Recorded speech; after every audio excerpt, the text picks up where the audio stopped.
बीवी का मान सम्मान करना भी सही है, पर माँ और बहन की ममता भी तो अमर रही है। लेकिन भूल जाते हैं कुछ लोग माँ बहनों को अपना काम निकालने के बाद, इसलिए आए दिन होते हैं घर में वादा विवाद। नमस्कार यात्रियों, स्वागत है आपका अपने चैनल कथा कहानी एक्सप्रेस पे। आप सभी का बहुत बहुत धन्यवाद मेरी सारी कहानियों को इतना सारा प्यार देने के लिए, और उनका भी धन्यवाद जो इस कहानी के सफ़र का एक हिस्सा बने हैं। और आप भी इस कहानी के सफ़र का एक हिस्सा बन सकते हैं चैनल को सब्सक्राइब करके। तो चलिए शुरू करते हैं आज की कहानी का ये सफ़र। आज की कहानी इन 4 लाइनों को बहुत अच्छे से सत्यापित करती है, क्योंकि सुनीता जी घर की आए दिन की किचकिच से परेशान हो गई अपने कमरे में अपनी कुंवारी इकलौती बेटी से संवाद कर रही हैं कि किस तरह उनका इकलौता बेटा रोहित आए दिन उनसे विवाद करने लगा है। वो बताती हैं अपनी इकलौती बेटी से कि आज रोहित ने तो हद ही कर दी। रोहित ने उनको खूब सुनाया, जैसे मानो उन्होंने रोहित के लिए कभी कुछ किया ही ना हो। प्रिया, मैंने रोहित को बहुत प्यार किया, उसके लिए मैंने अपनी जॉब तक छोड़ दी थी। प्रिया चंभित होकर पूछती है, माँ, जॉब? आप जॉब भी करती थी क्या? हाँ बेटा, मैं जॉब भी करती थी, वो भी सरकारी। प्रिया, माँ, सरकारी नौकरी? वो भी आपके ज़माने में, जब लड़कियों को पढ़ने तक भी नहीं दिया जाता था, जल्दी शादी करवा दी जाती थी, तब आपने सरकारी नौकरी पाई। लेकिन माँ, आज तक आपने कभी बताया नहीं। बेटा, तुम तो जानती हो मेरी ज़्यादा बात करने की आदत कभी भी नहीं रही है, जिस वजह से ही आज जो कुछ भी हो रहा है उसको मैं भुगत रही हूँ। लेकिन आज मैं तुमको सारी बातें बताती।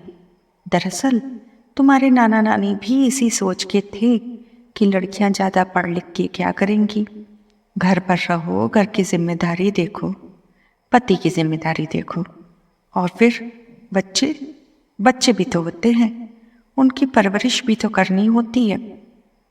इसलिए बेटा, वो 12वीं के बाद ही मेरे लिए रिश्ता ढूंढने लगे थे, लेकिन बोलते हैं ना, जो ईश्वर को मंजूर होगा वही होगा। तो तुम्हारे नाना जी को कोई रिश्ता मेरे लिए समझ ही नहीं आ रहा था, क्योंकि वो अपने बराबरी में रिश्ता करना चाह रहे थे। और बेटा, तुम्हारे नाना अपने गांव में सबसे अमीर इंसान थे, तो जब उनसे अमीर कोई था ही नहीं तो अपनी बेटे की शादी कहाँ करवा देते। खैर बेटा, इसी बहाने मुझे मौका मिल गया था। मैंने एक दिन माँ से बोला, माँ, 1 साल हो गया है पिताजी को मेरे लिए रिश्ता देखते देखते, अभी तक तो मिला नहीं है। मैं स्कूल में पढ़ाने लगूं या दूसरे गांव से ग्रेजुएशन ही कर लेती हूँ अपना। घर पर बैठ के क्या करूँगी? सभी लोग बोलेंगे, देखो राठौर जी अपनी बिटिया को घर पर बैठा ले हैं। तो मैं दूसरे गांव से अपना ग्रेजुएशन ही कर लेती हूँ, जिससे पापा का नाम दूसरे गांव तक होगा कि अपनी बिटिया को कितना पढ़ा लिखा रहे हैं। और माँ, हो सकता है वहाँ पे पापा के बराबर का कोई मिल भी जाए। तो तेरी नानी को मेरी बातें अच्छी लगी, तभी उन्होंने तेरे नाना को राज़ी किया। तो मैं पूरे जी जान से पढ़ाई करती थी, और तेरे पापा भी मेरे साथ ही पढ़ते थे, लेकिन उनको मैं ज़रा भी पसंद नहीं थी। प्रिया ने आश्चर्यचकित होकर पूछा, लेकिन क्यों माँ? पापा को आप क्यों नहीं पसंद थी? इस पे माँ ने जवाब देते हुए कहा, क्योंकि मैं क्लास में टॉप करती थी और सभी मेरी ही तारीफ करते थे। तुम्हारे पापा को बहुत घमंड है अपने आदमी होने का। बेटा, मैं जिस टाइम ग्रेजुएशन करती थी उस टाइम फर्स्ट डिवीज़न आने पे ही नौकरी लग जाया करती थी, तो मेरी नौकरी लग गई थी।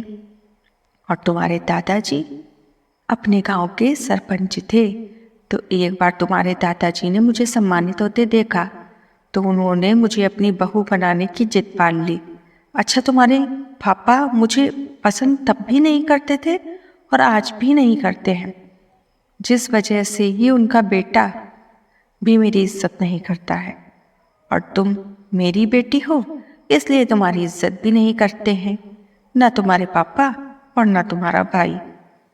लेकिन बेटा, तुम्हारे दादाजी बहुत अच्छे इंसान थे, तभी उन्होंने पिताजी से मुझे बहू के रूप में मांगा। अब तुम्हारे नाना जी को अपने से अमीर खानदान मिल नहीं रहा था, तो उनको क्या दिक्कत हो सकती थी, और हमारी शादी हो गई। लेकिन माँ, पिताजी ने शादी को हाँ कैसे कर दी? वो तो आपको पसंद नहीं करते थे। प्रिया ने आश्चर्यचकित होकर पूछा। सुनीता जी ने इस पर जवाब देते हुए कहा, बेटा, तुम्हारे दादाजी सरपंच थे, इस कारण उनके सामने कोई बोल ही नहीं सकता था, और तुम्हारे पिताजी तो तुम्हारे दादाजी की बहुत इज्जत मान सम्मान करते थे, और वह उनसे डरते उससे भी कहीं ज़्यादा थे। सुनना चाहते हुए भी उसी डर के पीछे कुछ बोल ही नहीं पा रहे थे, और हमारी शादी हो गई। लेकिन तुम्हारे पिताजी मुझसे खुश कभी भी नहीं रहे। बस शादी हो गई थी तो तुम्हारे दादाजी के पीछे निभा रहे थे जैसे तैसे।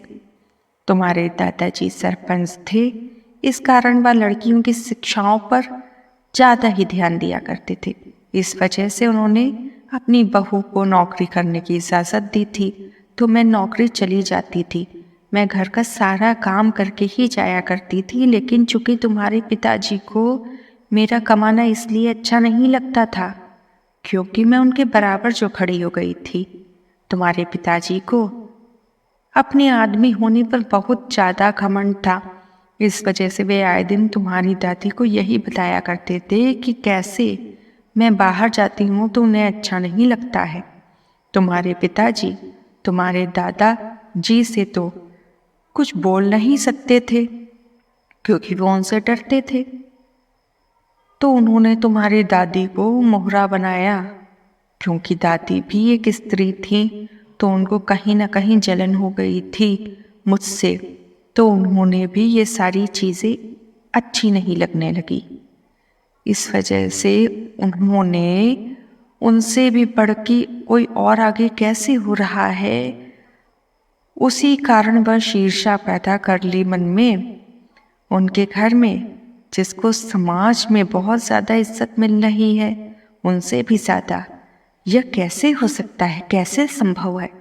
अब इस जलन भाव में तुम्हारी दादी ने दादाजी के स्वर्गवासी हो जाने के बाद मुझे बहुत मजबूर किया कि मैं नौकरी छोड़ दूं, लेकिन मैं अपनी सारी जिम्मेदारियां बहुत अच्छे से निभा के ही नौकरी चाहती थी, तो वो भी हार मान लेती हैं कि लोगों को वजह क्या बताएंगी। तभी उन्होंने बोलना छोड़ दिया था इस विषय पे। लेकिन फिर रोहित मेरी जिंदगी में आया। अब रोहित घर की पहली संतान थी, तो मुझे रोहित पर कुछ ज़्यादा ही ध्यान देना पड़ता था। क्योंकि रोहित, मुझे लगता था कि बच्चों से बढ़ के ऐसा नहीं हो सकता है, इसलिए मैंने सिर्फ और सिर्फ रोहित के लिए नौकरी छोड़ दी ताकि उसकी अच्छे से देखभाल हो जाए। और रोहित की बहुत अच्छी तरीके से देखभाल भी की मैंने, क्योंकि अब मैं कर रही थी केवल रोहित की ही देखभाल। रोहित घर का इकलौता बच्चा था, तो इतना ज़्यादा दुलारा था अपनी दादी का कि दादी ने उसको बिगाड़ने में कोई भी कसर नहीं छोड़ी थी। दादी ने उसके कान भर भर के मेरे खिलाफ मेरी बुराई कर कर के उसका एकदम से दिमाग पैदल कर दिया था, जो आज की लड़ाई का एक प्रमुख कारण बनके मेरे सामने आया है। बेटा, समाज कितना भी आगे बढ़ जाए, लेकिन लड़कियों की स्थिति आज भी कहीं सुधरी नहीं है। जिस घर में माँ का सम्मान नहीं, उस घर में उसकी बेटी का सम्मान नहीं हो सकता है, और जिस घर में माँ का सम्मान है, उसकी बेटी का सम्मान भी होके ही रहेगा। यह बात तो लोग गलत ही कहते हैं कि जो अपने पैरों पर खड़ा है उसका सम्मान होगा। हाँ, मैं मानती हूँ होता है, लेकिन आज के ज़माने में, आज से 30 साल पहले जो औरतें कमाने जाती थी बाहर, उनकी कोई इज्जत नहीं हुआ करती थी, क्योंकि तब पुरुष प्रधान समाज ज़्यादा था। लेकिन बेटा, मैं तुमको यही सीख देना चाहूँगी, हमेशा यही समझाना चाहूँगी कि तुम भी किसी के घर की बहू बनोगी, लेकिन उससे भी पहले तुम अपने आप को इतना काबिल बनाओ, इतना काबिल बनाओ कि तुम अपने पैरों पर खड़ी हो सको, और बुद्धि से भी समझदार बनना होता है। तुम किसी भी परिस्थिति में अपने पति के गलत व्यवहार के साथ मत खड़ी रहना, उसका साथ मत देना। तुम कभी भी अपनी ननद और अपनी सास का दिल मत दुखाना, ना अपने पति को दुखाने देना। हमारे समाज की लड़कियों को ये बहुत कायदे से बात कंठस्थ कर लेनी चाहिए कि हम लोग चाहें तभी एक औरत की स्थिति बदल सकती है। सास ननद के रिश्ते को आप अलग रखिए। आप सबसे पहले महिला सशक्तिकरण पर ध्यान दीजिए। अगर वही बात है, एक औरत ही दूसरी औरत की साथ खड़ी हो जाए, कहे कि नहीं, या तो तुम कर रहे हो या गलत कर रहे हो।